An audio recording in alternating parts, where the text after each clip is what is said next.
묵상기도 하심으로 새벽 예배를 시작하겠습니다.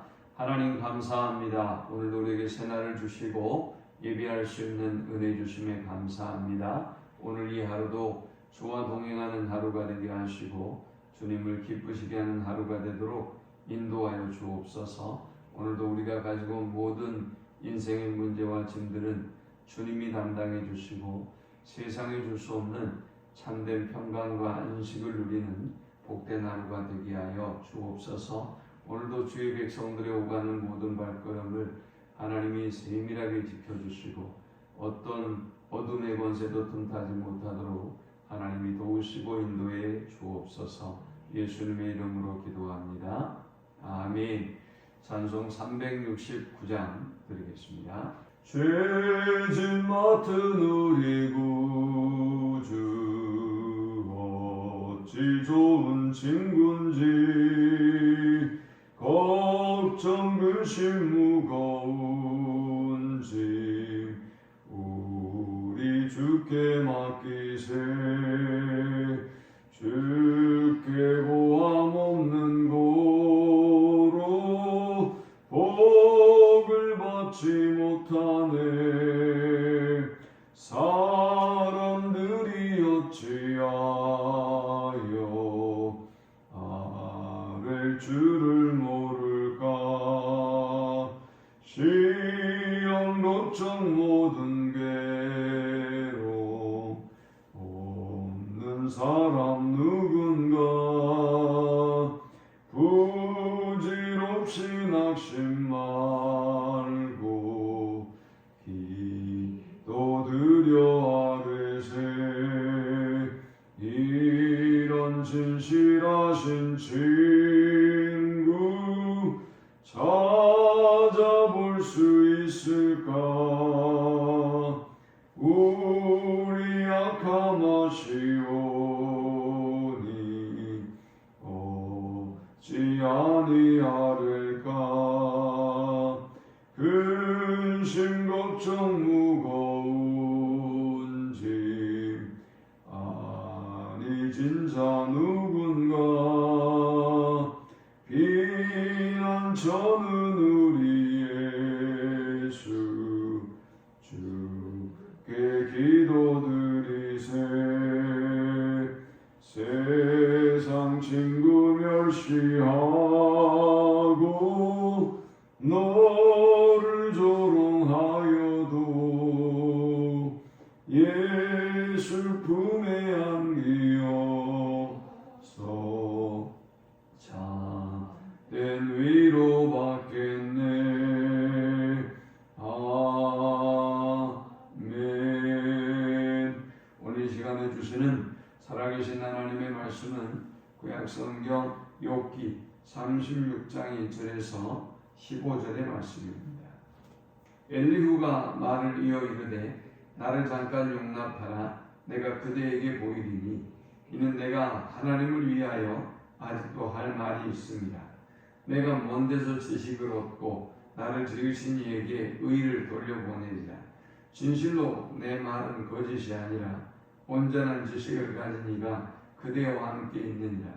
하나님은 능하시나 아무도 멸시하지 아니하시며 그의 지혜가 무궁하사 악인을 살려두지 아니하시며 고난받는 자에게 공의를 베푸시며 그의 눈을 의인에게서 떼지 아니하시고 그를 왕들과 함께 왕좌에 앉히사 영원토록 존귀하게 하시며 혹시 그들이 족쇄에 매이거나 환난의 줄에 얽혔으면 그들의 소임과 악행과 자신들의 교만한 행위를 알게 하시고 그들의 귀를 열어 교훈을 듣게 하시며 명하여 죄악에서 돌이키게 하시나니 만일 그들이 순종하여 섬기면 형통한 날을 보내며 즐거운 해를 지낼 것이요 만일 그들이 순종하지 아니하면 칼에 망하며 지식 없이 죽을 것이니라. 마음이 경건하지 아니한 자들은 분노를 쌓으며 하나님이 속박할지라도 도움을 구하지 아니하나니 그들의 몸은 젊어서 죽으며 그들의 생명은 남창과 함께 있도다. 하나님은 곤고한 자를 그 곤고에서 구원하시며 학대당할 즈음에 그의 귀를 여시나니. 아멘. 엘리후는 32장의 그의 등장과 더불어서 다른 세 친구도 욥도 단 한마디도 변호하거나 그의 주장에 개입하지 못하도록 하고 있습니다. 32장에서 그가 얼마나 답답했는가를 보여주는 말씀이 있는데 32장 18절에 보니까 내 속에는 말이 가득하니 내 영이 나를 압박함이니라 했습니다. 또 보라 내 배는 봉한 포도주통 같고 터지게 된 새 가죽 부대 같구나 라고 또 19절에 말씀하고 있어요. 32장 19절에 자기의 안에 할 말로 가득 찼다는 것입니다. 그래서 그런지 그는 계속해서 자기 이야기만 하고 있습니다. 오늘 본문에는 보니까 나를 잠깐 용납하라 그랬는데 사실은 잠깐 용납하는 게 아니죠. 굉장히 오랜 시간 혼자만 지금 이야기하고 있습니다. 3절에 보면 엘리후가 자신의 지식이 얼마나 소중한 것인지를 이야기하면서 내가 먼 데서 지식을 얻고 나를 지으신 이에게 의를 돌려 보내리라 했습니다. 먼 데서 지식을 얻었다라고 하는 것은 그의 지식이 그만큼 귀한 것이다 라는 것을 의미하는 것이고 또 여기 먼 데는 아마도 하나님이 그에게 지식을 주신 것이라고 말하고 있는 듯 보여집니다. 어쨌든 그는 욥이 하나님보다 자신을 의롭다고 말했다고 생각하고 있기 때문에 어떻게든 욥의 의를 눌러야만 했던 것입니다. 그래서 욥의 의를 박살내고 하나님께 그 의를 돌려드리겠다라는 표현입니다. 이제 또 그는 이야기하기를 4절에는 진실로 내 말은 거짓이 아니라 온전한 지식을 가진 이가 그대와 함께 있느니라. 엘리후가 얼마나 교만한 사람인지 자기가 완전한 지식을 가지고 있다고 생각하고 있는 것입니다. 그러니까 그것은 그가 오히려 하나님이라고 생각하고 있다고 보면 되는 것이죠. 하나님만이 완전한 지식을 가진 분이지 인간이 완전한 지식을 가질 수는 없음에도 불구하고 그는 자신이 완전한 지식을 가집니다 라고 이야기했습니다. 자, 이것을 보면 그가 정말 하나님을 높이려고 하는 것인지 하나님의 의를 드러내려고 하는 것인지 아니면 자신을 높이려고 하는 것인지 알 수가 없는 일이죠. 이제 우리는 5절부터 시작되는 엘리후의 주장을 통해서 세 가지 영적 교훈 묵상과 함께 은혜를 나누려고 합니다. 이 본문이 주는 첫 번째 영적 교훈은 하나님은 공의로 세상을 통치하신다 라는 것입니다. 5절에 보면 하나님은 능하시나 아무도 멸시하지 아니하시며 그의 지혜가 무궁하사 악인을 살려두지 아니하시며 고난받는 자에게 공의를 베푸시며 그의 눈을 의인에게서 떼지 아니하시고 그를 왕들과 함께 왕자에 앉히사 영원토록 존귀하게 하시며 라고 했습니다. 하나님은 이 땅을 공의로 통치하시기 때문에 하나님은 하나님은 악인을 살려두지 아니하시고 또 역으로 의인에게는 그의 눈을 떼지 아니하시며 공의를 베풀어 주시고 존귀하게 하신다라고 말씀하셨습니다.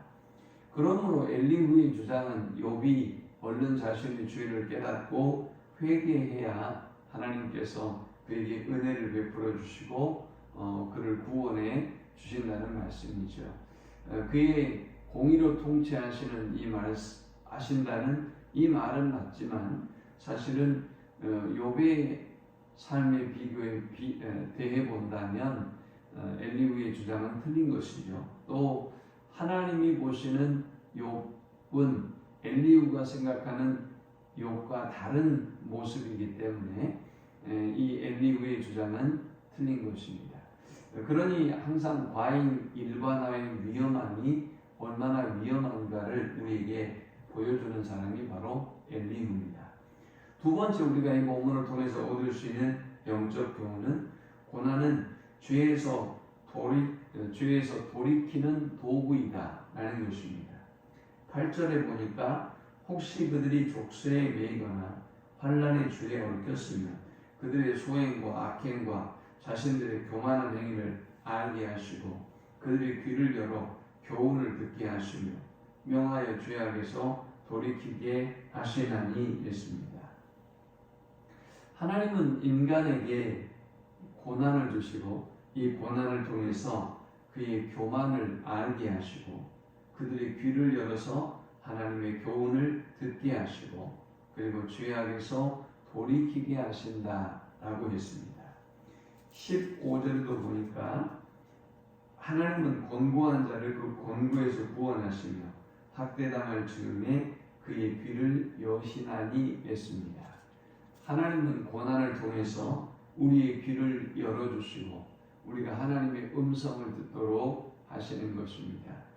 그러니까 고난은 하나님의 확성기인 것입니다. 그 고난을 통해서 우리의 한계를 깨닫게 만들고 하나님 앞에 겸손하게 엎드려 기도하게 하기 때문입니다.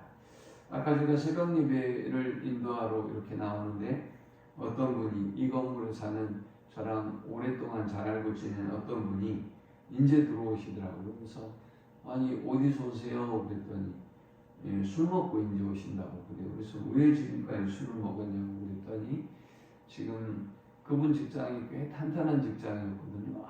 아주 오랫동안 다녔고 그런데 이 여파를 견뎌내지 못하고 문을 닫았다는 거예요. 그래서 참 이제 다른 일을 준비하고 있는데 괴로워서 술을 새벽까지 마시고 왔다고 그런 가슴 아픈 얘기를 하더라고요.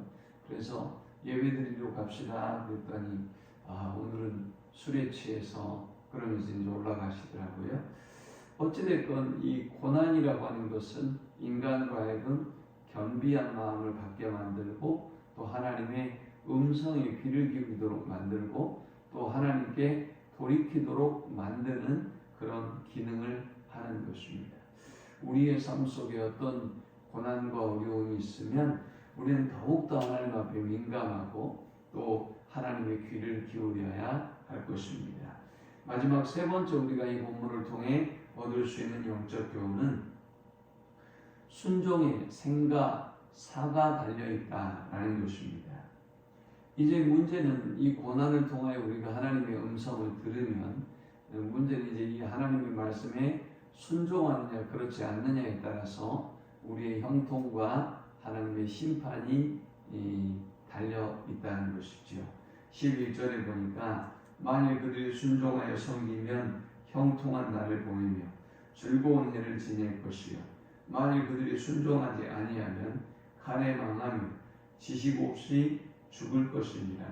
마음이 경건하지 아니한 자들은 분노를 쌓으며 하나님의 속박할지라도 도움을 구하지 아니하나니 했습니다. 마음이 경건하지 아니하고 강팍한 사람은 이 고난 앞에 하나님의 말씀하시면 순종하는 것이 아니라 분노하게 된다는 것입니다.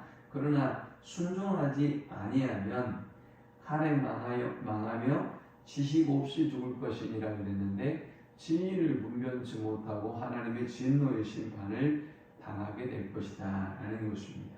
그러나 우리가 하나님의 말씀에 순종하면 11절에 형통한 날을 보내고 즐거운 해를 지내게 될 것이다 라고 말씀하셨습니다. 오늘 고난의 때에 하나님이 우리에게 말씀하시는 그 음성을 듣고 더욱더 하나님께 가까이 나아가서 하나님이 우리를 형통하게 하시고 또 하나님이 즐거운 해를 보내게 하시는 복을 누리는 우리 모두가 되시기를 축원합니다. 하나님 감사합니다. 귀한 말씀을 통해서 은혜 받고 깨닫습니다. 고난과 환난의 때에 하나님이 우리에게 주시는 음성을 듣게 하시고 그 음성에 순종하며 돌아가는 우리가 되게 하여 주옵소서. 그리함으로 하나님이 형통케 하시고 즐거운 날을 주심을 누릴 수 있도록 인도하여 주옵소서. 예수님의 이름으로 기도합니다. 아멘.